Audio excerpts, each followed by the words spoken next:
तो आज हम लोग सवारी करने वाले मौर्य और सोनू के साथ बैलगाड़ी में। आज का ब्लॉग हम लोग बैलगाड़ी में बनाएंगे। चलिए, अभी हम लोग जा रहे हैं सीता नहानी। वहाँ पर कार नहीं जाती है तो हम लोग जा रहे हैं बैलगाड़ी से। आप देख सकते हो क्योंकि रास्ता थोड़ा सा खराब है एक्चुअली।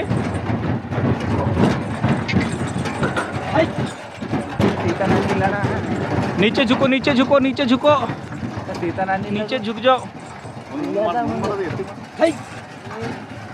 लिटरली ये वाला एक्सपीरियंस कुछ क्रेजी हो रहा है हमारे लाइफ में। ए भगवान, मैं सर थँक यू। तर राम राम मंडळी, कसे काय सगळे मजेत ना? मी तुमचा लाडका सँडी दी घुमक्कड़। और आज क्या ही बताऊं आपको आज मैं एक ऐसी जगह पर जाने वाला हूँ जिसके बारे में 99.9% लोगों को पता नहीं है। ये जुड़ा है प्रभु श्री राम, माता सीता और लक्ष्मण जी से। हमें जाना है यहाँ पर नीचे, जहाँ पर वनवास के दौरान माता सीता आकर विश्राम किया करती थी। यहाँ पर जाने के लिए डर तो लग रहा है क्योंकि पूरा जंगली इलाका है। आप देख सकते हो मेरे पीछे, वहाँ पे नीचे जाना है हमें। लिटरली ये वाला व्लॉग कुछ हटके होने वाला है।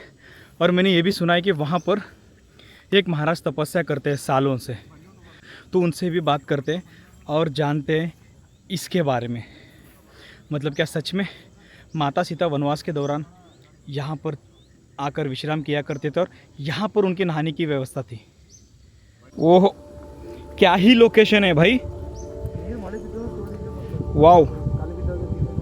मुझे लगा था मैं बस एक नॉर्मल सा व्लॉग बनाने निकला हूँ। मुझे बिल्कुल भी अंदाजा नहीं था कि आगे चलकर मेरी मुलाकात एक ऐसे इंसान से होने वाली है जिससे मिलना मेरे लिए पहली बार था।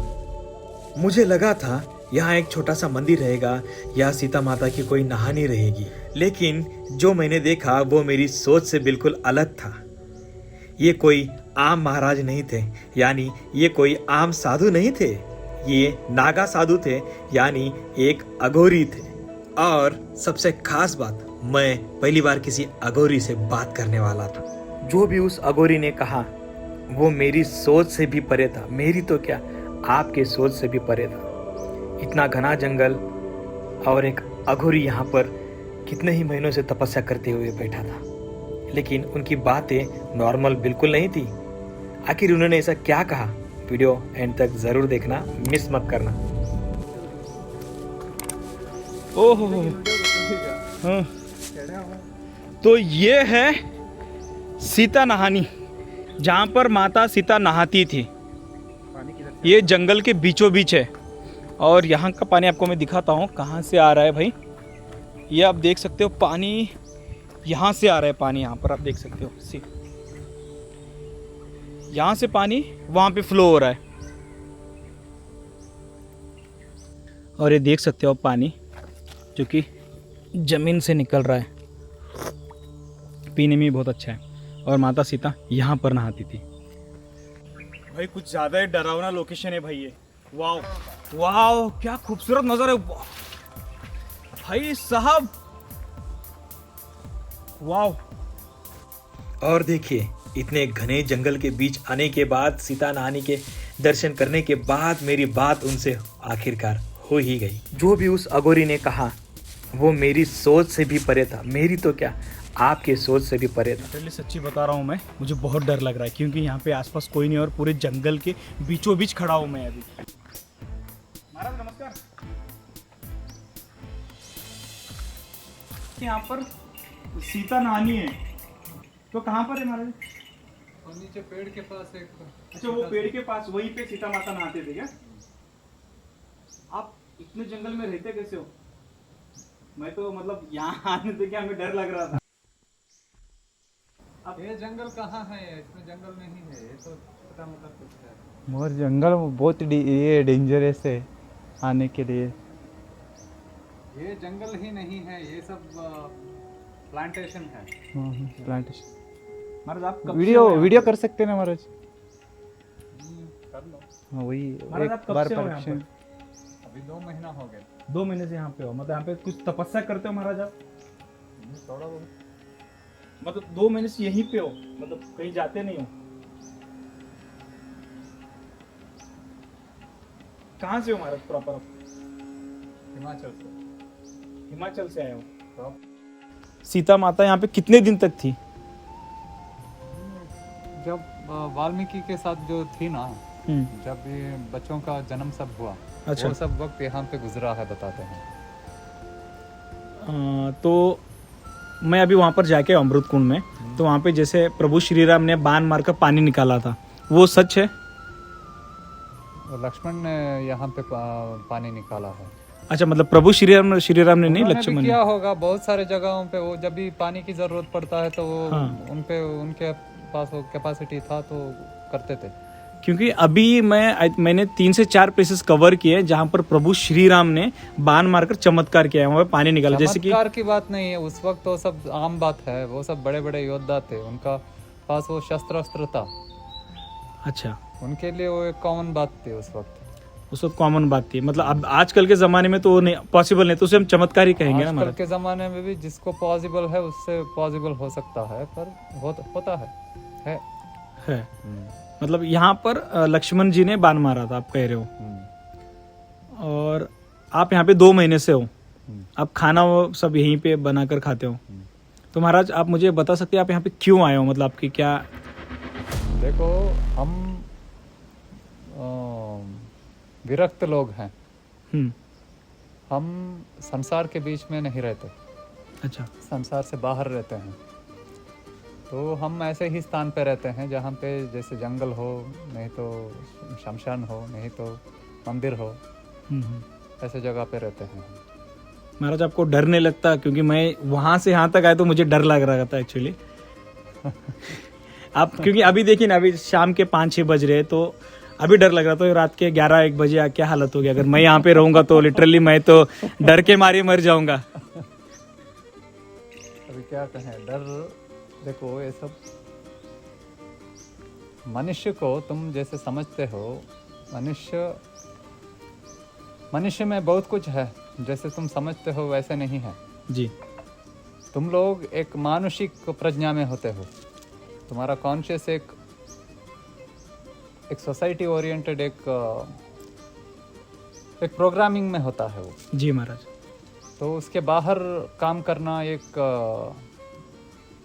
एक विद्या है वो। जी। वो योग से, साधना से कर सकते हैं, पर वो जन्म जन्मांतर की बातों से जुड़ा है। जी। और मनुष्य में भगवान भी होता है, मनुष्य में ही राक्षस भी है। जी। तो सिर्फ मानसिक प्रज्ञा जिसमें है उनको डर लगता है। जिनमें भगवान होते हैं उनमें डर बिल्कुल नहीं होता, और जिनमें राक्षस होते हैं वो बड़े डरपोक होते हैं, मनुष्य से भी बहुत डरते हैं। मतलब आपका कहने का मतलब है कि जो इंसान डरते हैं तो उनके अंदर राक्षस होता है। नेगेटिविटी ही तुम्हारा डर का मूल है। राइट। नेगेटिविटी से अब डर लगता है। अगर मैं पॉजिटिव रहूंगा कि यहाँ पर कुछ भी नहीं है तो डर कुछ नहीं भी लग- नहीं है, नहीं। हाँ, सब कुछ हो सकता है, पर कुछ भी तुमको डैमेज नहीं करेगा, क्योंकि तुम्हारा डैमेज का जो है वो तुम्हारा कर्म में डिपेंडिंग है। जब तुम अपने आप में इन सब के लिए हार्मफुल बनोगे तो वो लोग तुमको हार्मफुल बन जाएंगे। बराबर महाराज। तुम इनको हार्मफुल नहीं बनोगे, तुम उनको नरिशिंग बनोगे, नर्चरिंग बनोगे, तो वो लोग भी तुमको वैसे ही वैसे ट्रीट करेंगे आप बोल रहे हो। तो यहाँ पर जंगली जानवर भी रहते हैं महाराज? यहाँ पे ऐसे कुछ नहीं है बट छोटा मोटा जानवर है। जी महाराज। पर ऐसे बड़े बड़े जानवर कुछ बताते हैं, शेर आया था गया था सब बोलते हैं, पता नहीं क्या है, पर हमने नहीं देखा अब तक। यहाँ उतना हमने नहीं देखा है। आपने नहीं देखा है महाराज। मुझे ये जो प्लेस है अभी, इसको क्या कहते हैं एग्जैक्टली? ये अभी वही सीता नानी ही बोलते हैं। सीता नानी बोलते हैं। तो यहाँ पर कितने दिन थी बोला आपने सीता? पता नहीं, अभी वो पुराण की बात है। पुराण की वो बात है। वाल्मीकि के साथ जो उसका रामायण में जो वर्णन है ना, वो वाल्मीकि कांड जो आता है, जी। तो वो सब यहीं पे बताते हैं। जी, महाराज आपका नाम? धर्मशास्त्रा। धर्मशास्त्रा। शास्त्रा। आप कहाँ से हो बोला? हम हिमाचल से। हिमाचल से। हिमाचल गुरुस्थान है, मतलब हमारा स्थान हिमाचल है। तो महाराज आप यहाँ पे सिर्फ बैठकर तपस्या करते हो? आपका कुछ मोटिव है, हाँ बहुत कुछ है। जैसे कि मैं जान सकता हूँ?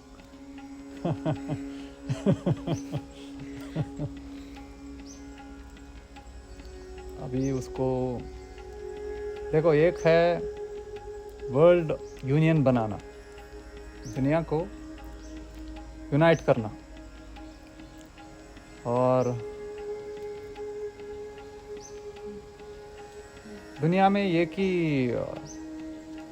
गवर्नमेंट लाना, यूनिटी लाना। यूनाइटेड गवर्नमेंट एक एक ही गवर्नमेंट होना चाहिए, और मतलब पूरे इंडिया पर वही गवर्नमेंट राज करे, या फिर पूरा इंडिया नहीं, पूरा दुनिया में पूरी दुनिया में डिफरेंसेस को रिमूव करना।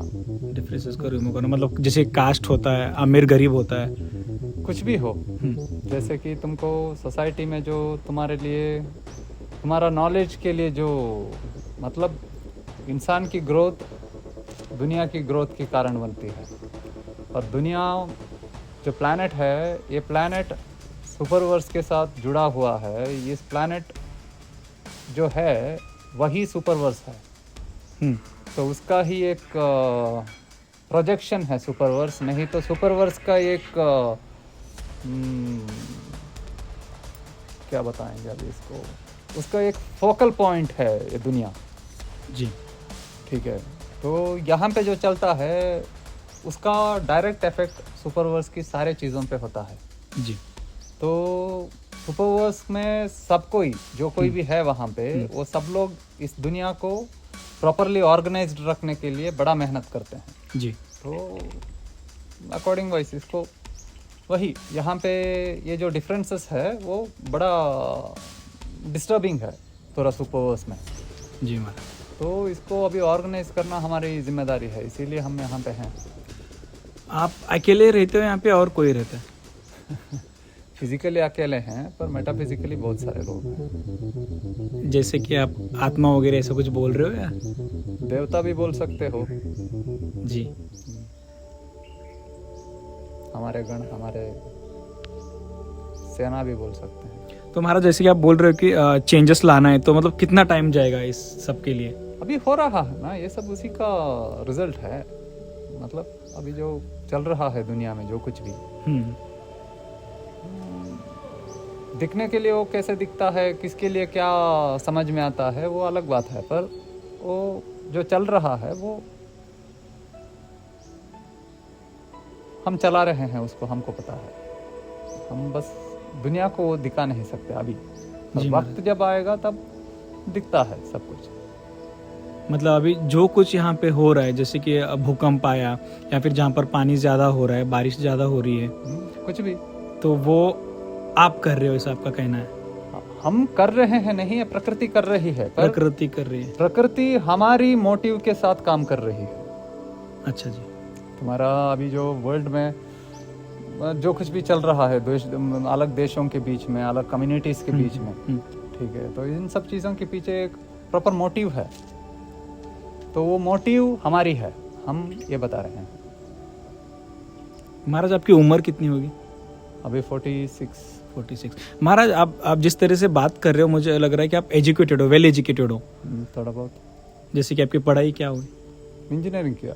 इंजीनियरिंग की है, तो इंजीनियरिंग भी हिमाचल प्रदेश में ही? नहीं, कर्नाटक में है। कर्नाटक में हुआ है। तो अभी आप यहाँ से आगे कहाँ जाने वाले हो? ऐसे प्लानिंग कुछ नहीं रहता है, हमारा कोई प्लानिंग नहीं होता, फिर that is a plan. Okay Maharaj. तो सोसाइटी के लिए जो यहाँ पे लोग रहते हैं, तो उनको क्या मैसेज देना चाहते हो आप? धर्म को समझो, धर्म को करो। कर्म धर्म के साथ जुड़ा है। धर्म समझने में मिस्टेक करोगे तो कर्म बिगड़ जाएगा, और कर्म बिगड़ने से सब कुछ बिगड़ेगा। तो कर्म को सही तरीके से करने के लिए धर्म को समझना बड़ा ज़रूरी है।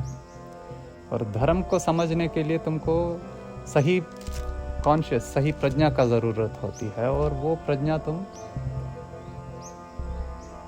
बड़ा मेहनत से हासिल करना पड़ता है जी। जिसको योगा कहते हैं ना। जी जी।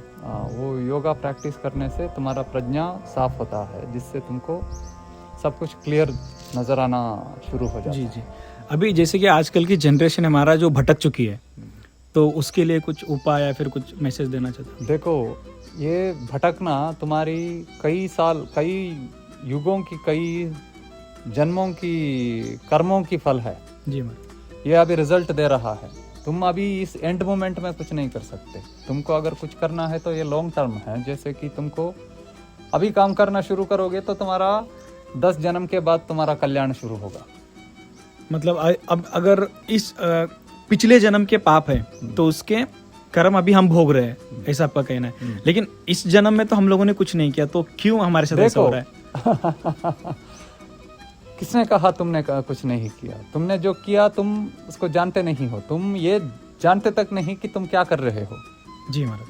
तो तुम ऐसे नहीं बोल सकते कि तुमने कुछ नहीं किया। तुम बहुत कुछ कर रहे हो, पर तुम उसको इग्नोर कर रहे हो। तुम्हारा इग्नोरेंस ही तुम्हारा सबसे बड़ी पाप है। बहुत इग्नोरेंट हो तुम लोग। क्योंकि इग्नोरेंट इसलिए हो क्योंकि तुम्हारे अंदर कॉन्शियस बड़ा कम है। जी। तुमको कॉन्शियस को डेवलप करना है, तब तुम्हारा इग्नोरेंस दूर हो जाएगा।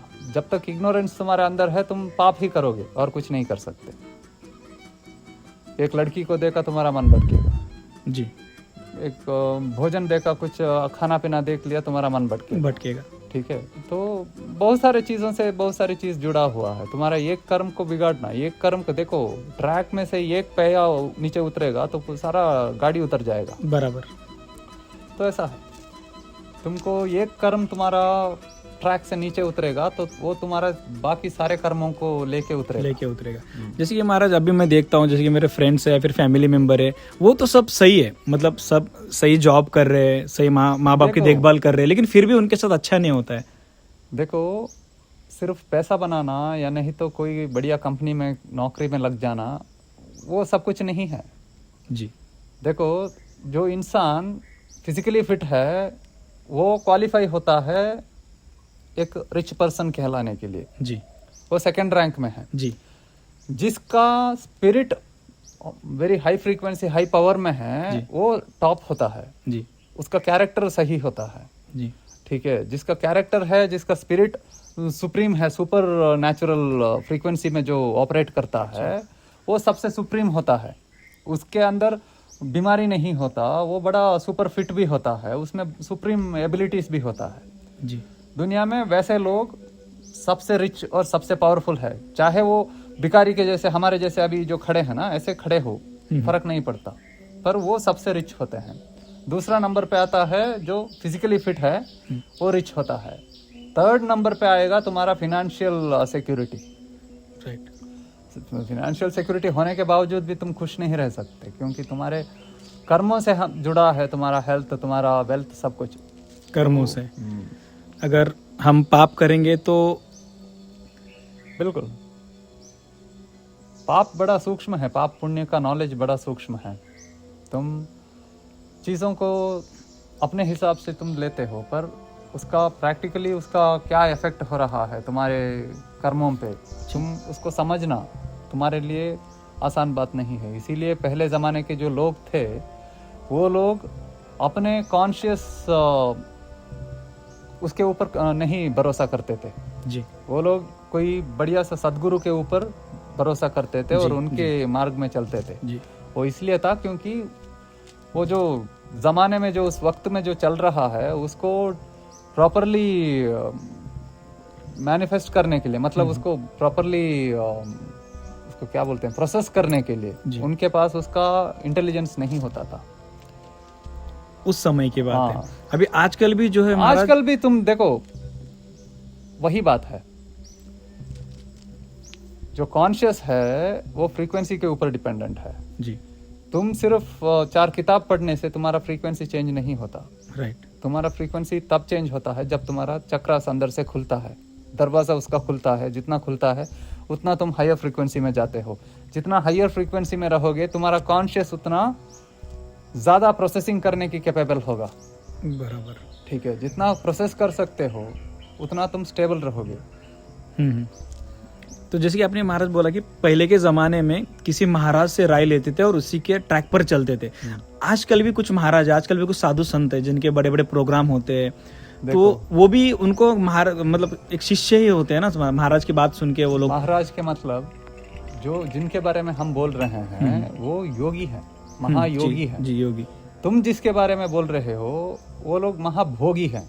जी उनमें भोग ज्यादा है, उनमें योग नहीं है। जी वो लोग पैसे बनाने के लिए बड़े बड़े पंडाल लगा के वहाँ जी। पे हजारों लाखों लोगों को बिठा के वहाँ पे अपना प्रोग्राम चलाते हैं और पैसा बना के चले जाते हैं।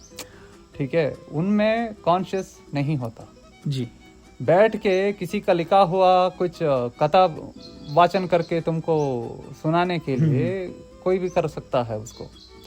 ठीक है, अपना खुद का जो कॉन्शियस जो है वो होगा तो वो आदमी दुनिया में जो चल रहा है उसको प्रोसेस कर सकता है अपने अंदर। जी प्रोसेस करके उसमें से प्लस और माइनस जो है उसको निकाल सकता है। उसमें जो एरर फैक्टर है उसको ट्रेस आउट कर सकता है।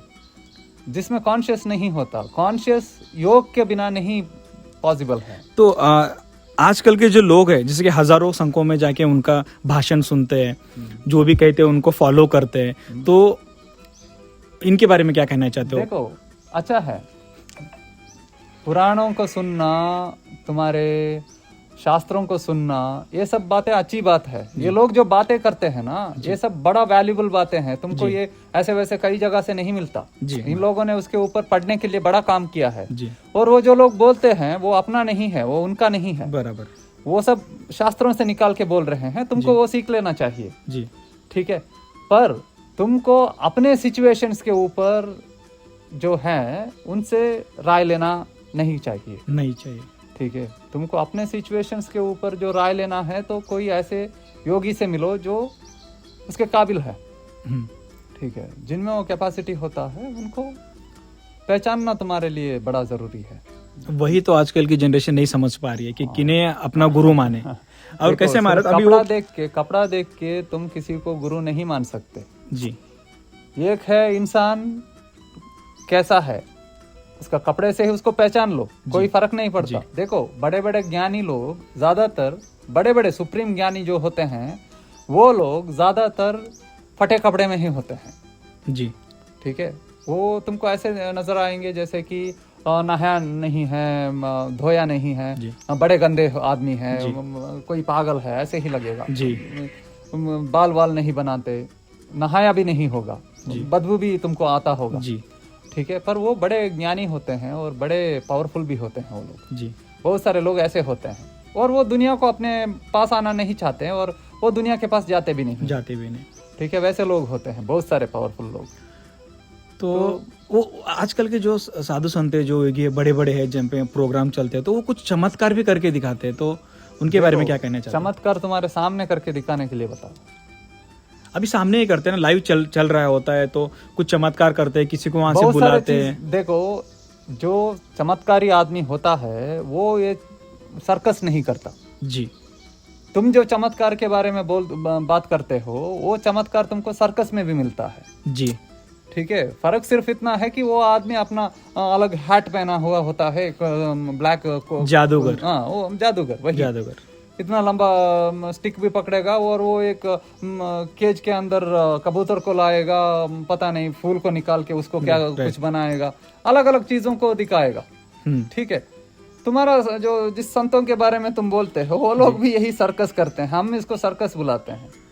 जिसके पास असली सिद्धि होता है वो सर्कस नहीं करता। जी, वो ऐसे टिकट बेच के अपना सिद्धियों को दूसरों के सामने वो बिठा के ये नहीं करता। ठीक है, वो सब बड़ा गुप्त होता है, वो बड़ा रहस्यमयी होता है। ये एक चमत्कार देखने के लिए हमने अपनी पूरी जिंदगी को कंट्रीब्यूट किया।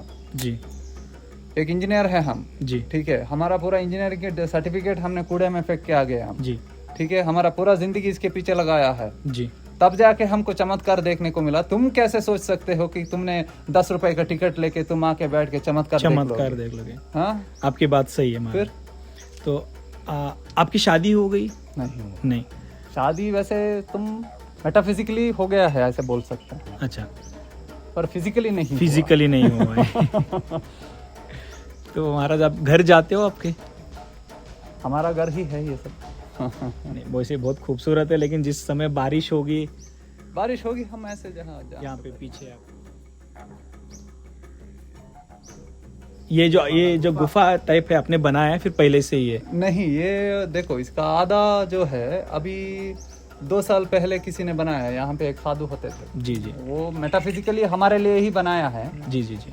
और उसका पूरा हिस्सा हम आने के बाद हमने बनाया, आपने बनाया, बनवाया। बनवाया है हथौड़ी से, वही मार मार के वही बनवाया। वो लोग आए थे, वो लोग काम करने वाले लोग हैं, उन लोगों ने किया। जी महाराज, मैं आपको एक इम्पोर्टेंट सवाल पूछना चाहता हूँ और लास्ट सवाल है। अभी जैसे कि आप तपस्या कर रहे हो, जैसे कि आपने बोला आपका कुछ एम है आगे चलकर, तो आपको फ्यूचर दिखता है? नहीं दिखता तो हम इतना कॉन्फिडेंस में कैसे बैठ सकते हैं? हमें बता सकते हैं फ्यूचर में क्या होगा? फ्यूचर में हम बता रहे हैं ना, जो हम मैनिफेस्ट करके बैठे हैं वही होगा।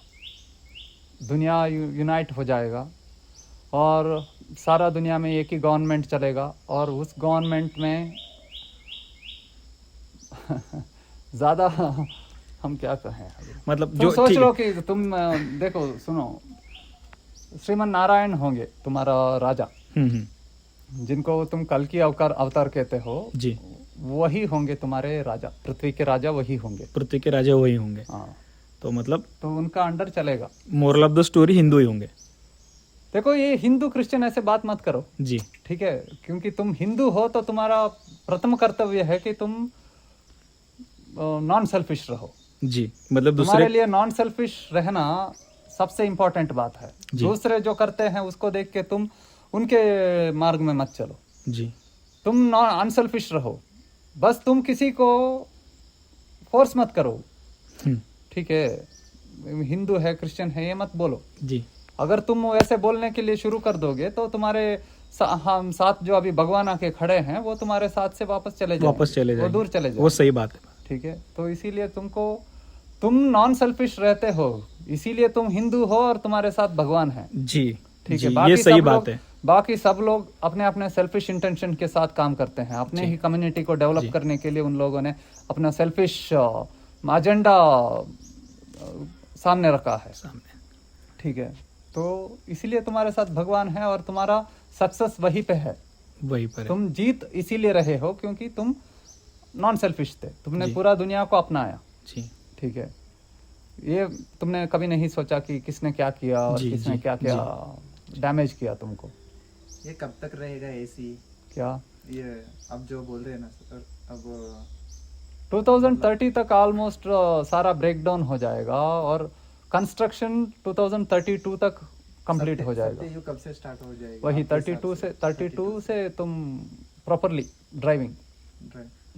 मतलब 2030 से रिस्टार्ट होगा पूरी, मतलब रिस्टार्ट होगी पूरी दुनिया। ऑलमोस्ट ऑलमोस्ट 2030 से रिस्टार्ट होगी दुनिया, फिर 2032 में रीस्टार्ट सेटल हो अभी हो चुका है। अच्छा। पर वो सिर्फ दुनिया के 1,44,000 लोगों से हुआ है, इंक्लूडिंग हम। हम्म, दुनिया के 1,44,000 लोग अवेकन हैं, कम्प्लीटली अवेकन हैं, और उनके साथ ऑलरेडी इट इज सतयुग। जहाँ पे वो लोग ठहरते हैं वो दुनिया ही सतयुग है पूरा उनके लिए। जी जी जी क्योंकि वहाँ पे उनके वो दुनिया एक्चुअली इट्स हेवनली। तुम्हारे आंखों से तुमको जो दुनिया दिखता है, उनके आंखों से जो दिखता है उनको, दोनों अलग है। दोनों अलग दो यूनिवर्स है, एक ही जगह पे दिखता है पर दोनों अलग है। अलग यूनिवर्स है, कम्प्लीटली डिफरेंस है उन दोनों में। बहुत डिफरेंट है वो दोनों। अभी आगे क्या क्या प्रलय होगा? देखो, जो लोग झूठे हैं, जो लोग मक्कार हैं, गलत इंसान जो हैं, वो सब लोग दुनिया से चले जाएंगे। चले जाएंगे। उनको यहाँ पे उनका वक्त ख़त्म है, तो उनको यहाँ से भेज रहे हैं, वो लोग चले जाएंगे बस। भेज रहे यानी कि महाराज कैसे जाएंगे वो, मतलब मृत्यु कैसे होंगी, ऐसा कुछ? मृत्यु कैसे भी हो सकता है। अच्छा। अभी 2 कदम रखते ही फिसल के गिर के भी मर सकता है कोई। नहीं, लेकिन महाराज मैंने देखा है, जैसे मैंने अभी तक देखा है मेरे एक्सपीरियंस के हिसाब से, अच्छे लोग ही जल्दी जा रहे हैं। देखो, तुम जैसे समझते हो वैसे नहीं है जी जो आदमी मरा उसमें उसका कोई डिग्रेडेशन नहीं होगा। जी यहाँ पे हम बात डिग्रेडेशन की, स्पिरिचुअल डिग्रेडेशन की बात कर रहे जी हैं। महाराज तुम मर नहीं रहे हो, तुम गिर रहे हो, जी वो डिग्रेडेशन है। इस प्लैनेट से गायब हो रहे हैं आदमी, अभी भी हो रहा है, पर वो कहाँ कहाँ हो रहे हैं तुमको, इसका नंबर्स बड़ा कम है। जी आगे आगे जाके तुम्हारे सामने से आदमी गायब हो जाएगा। मरना सिर्फ मरना ही एक बात नहीं है। जी थोड़े बहुत लोग मर सकते हैं, बाहर ये सब होगा, थोड़ा जी। बहुत इधर उधर फ्रिक्शन रहेगा, जी। उसके कारण बहुत सारे लोग मरेंगे, थोड़े बहुत तो मरेंगे ही।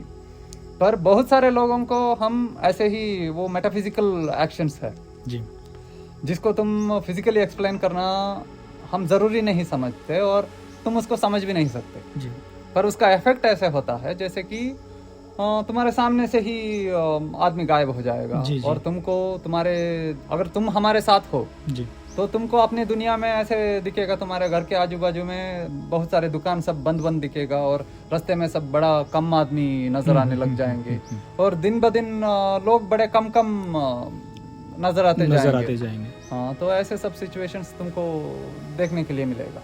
पर वो आदमी, वो इंसान कहाँ गए वो तुमको मालूम नहीं पड़ेगा। पर ये जाने वाले को हम पता नहीं कौन सा दुनिया में लेके जाके डालेंगे। किसी को हम लेके जाके जुरासिक पार्क में डालेंगे तो किसी को आइस वर्ल्ड में डालेंगे। जी जी ये सब टाइम में जो ये फ्रेम है ना, उसी में लेके जाके पीछे के टाइम में लेके जाके मार देंगे।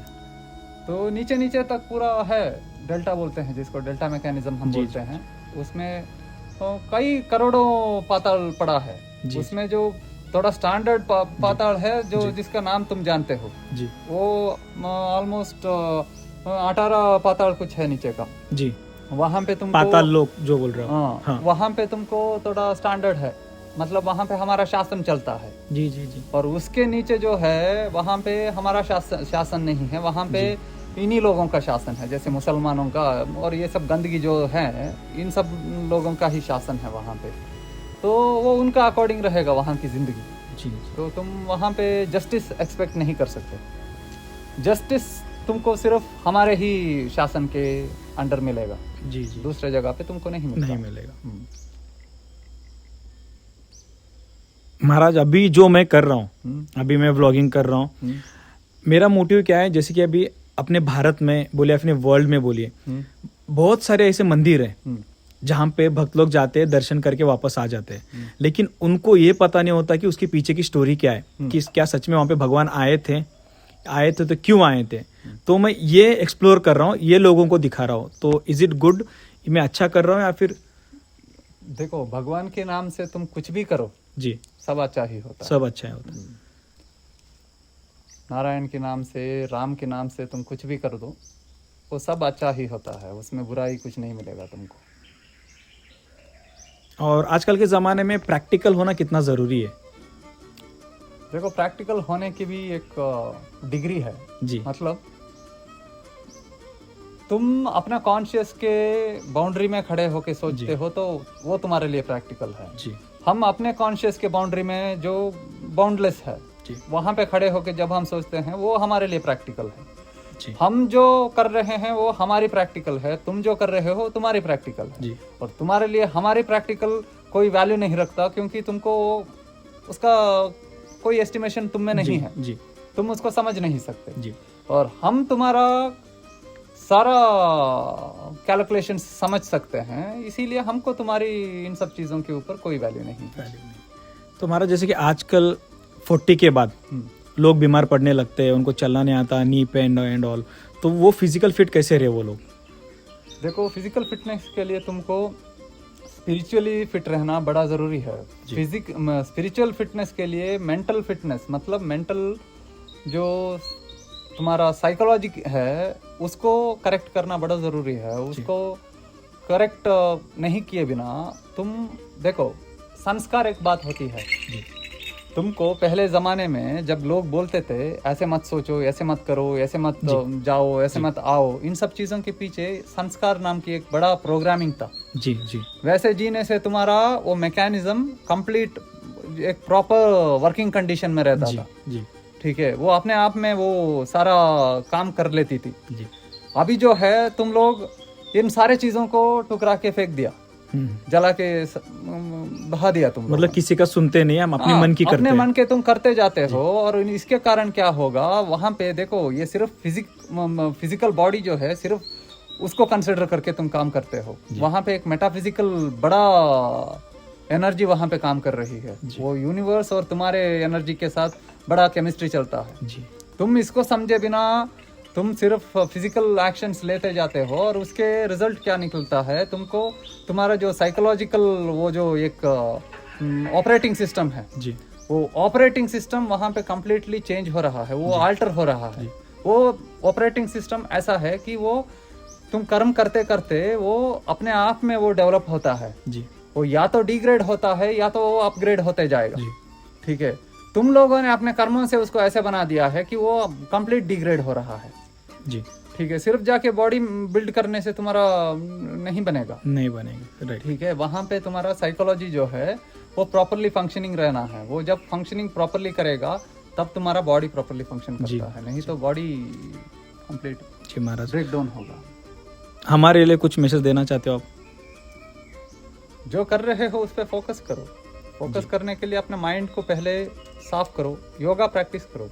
जी जो बड़े बड़े ऋषि मुनियों ने तुमको जो दिया है, योगदान दिया है, जैसे कि वशिष्ठ योग वशिष्ठ हो गया, नहीं तो अष्टांग योग हो गया, पतंजलि योग सूत्र हो गया, ऐसे बहुत कुछ है। जी इन सब चीज़ों को समझो, इसको समझ के उसको प्रैक्टिस करो।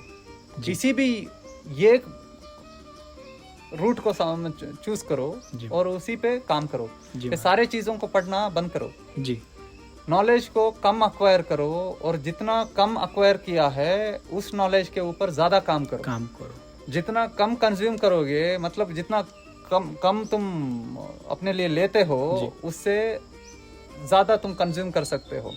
जितना ज़्यादा तुम अपने लिए लोगे उतना ही कम कंज्यूम करोगे। जी महाराज, आपने ये बात सही बताई। मेरे मतलब मुझे लग रहा है आपने जैसे ये बात बोली तो मुझे लग रहा है, क्योंकि मैं ज़्यादा से ज़्यादा नॉलेज कलेक्ट करने की कोशिश करता हूँ और उसी में कन्फ्यूजन हो जाती है मुझे।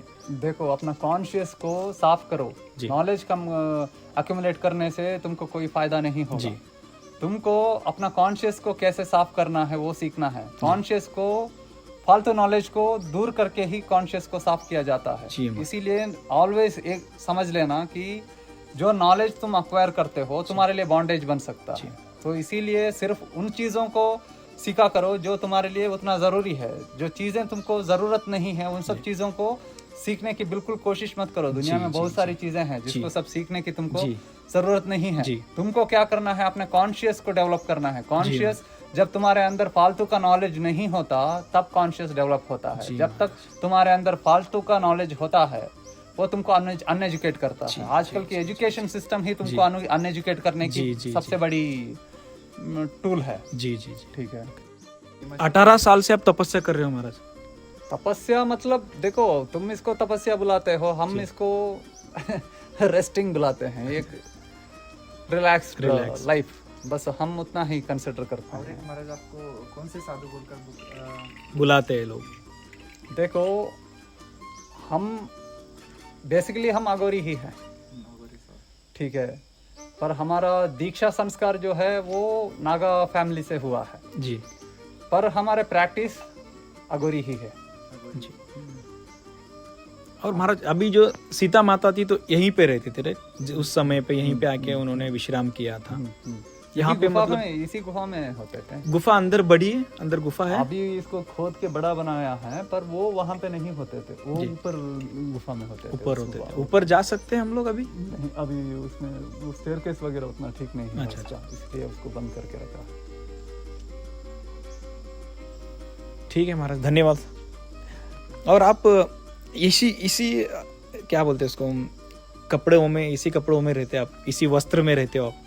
जितना पानी पड़े, बारिश गिरने दो और ठंड लगे नहीं, उनको तो ठंड तो नहीं लगती है। नहीं वैसा, अब तो थोड़ी बारिश गिरे तो और सब लोग जैकेट डाल लेके घर में हम लोग हिमाचल में रह के आओगे और हम हिमाचल में ठंडे पानी में नहा के ठंड में बैठने वाले थे, वो भी ऐसे ही जी। तो यहाँ के ठंड हमको कुछ नहीं लगता है आपको यहाँ की ठंड? यहाँ पे हम ठंडा बोल ही नहीं सकते। हमारे लिए ठंड शुरू होता है 3 डिग्री से। 3 डिग्री से मिनिमम 6 डिग्री से। जी जी, 3 डिग्री तक जब तक नहीं आएगा टेम्परेचर, तब तक हम उसको थोड़ा भी ठंडा नहीं मानते हैं। ठीक है जी। हमारे लिए प्रॉपर ठंड का मतलब है -3 डिग्री मिनिमम रहना है। तब हम उसको प्रॉपर ठंड मानते हैं। तो अभी आपने जो ये पहना है आपके गले में, तो ये क्या है एग्जैक्टली? ये शिवलिंग है। शिवलिंग है? मतलब अलग अलग शिवलिंग है या फिर एक ही? अलग अलग ही है, पर ये सब नर्मदा का है। अच्छा। और ये भी ये हमको ये अलग नदी का है शायद। अच्छा। और ये जो इसे क्या बुलाते हो आप? हम लोग तो चप्पल बोलते हैं इसे। खड़ा है, चप्पल नहीं है वो। हाँ वही तो हम पादुका बुलाना है। पादुका बुलाते हैं हाँ, ना, गुरु पादुका। गुरु पादुका। तो आप पहन के रहते हो ऐसे, हम्म। घुंघरू वो सब पैर में से पहन के ही रहते हो। अब सोते कितने बजे हो, उठते कितने बजे हो? मेरे को सच्ची बताओ, मैं आपसे बात करने में बहुत इंटरेस्ट आ रहा है, अच्छा लग रहा है, इसलिए मैं आपको ऐसे कुछ भी क्वेश्चन पूछ रहा हूँ। सोना एक 8-9 बजे तक सब सो जाते हैं। जी। और उठने के लिए अभी यहाँ पे बिजली नहीं होता, इसीलिए हम 6 बजे जैसे ही रोशनी आता है तब तक सोते रहते हैं। जी। जैसे रोशनी आ जाएगा उठ जाते हैं। ये चिड़िया सब जब बात करना शुरू करते हैं तब उठ जाते हैं। और नहीं तो बिजली था तो 4 बजे उठ के बैठते हैं। बिजली था तो आप खाना वो क्या खाते हो? खाना मूंग दाल और सांभर का जो दाल है ना, तुअर दाल, और थोड़ा बहुत ये सब ग्रेन्स वगैरह इस्तेमाल करते हैं। जी जी। और सब्जी भी, थोड़ा बहुत सब्जी, जैसे कि थोड़ा बहुत सारे सब्जी सब नहीं खाते। बहुत सारी चीज़ों को नहीं इस्तेमाल करते। तो आप जाकर सिटी से लेके आते हो या फिर यहाँ पर आके हम कहीं नहीं जाते, किसी से मंगाते हैं। मंगाते हैं आप? तो आप फ़ोन भी यूज़ करते हो? हाँ, फ़ोन करते हैं पर वेरी लिमिटेड, यहाँ पे पावर नहीं होता है। जी, जी, इसीलिए फ़ोन वैसे एक्सेस नहीं कर सकते। जी जी। जब ज़रूरत पड़ता है तब स्विच ऑन करते हैं जैसे। जी महाराज, चलिए धन्यवाद, आपसे बात करके बहुत अच्छा लगा। ठीक है।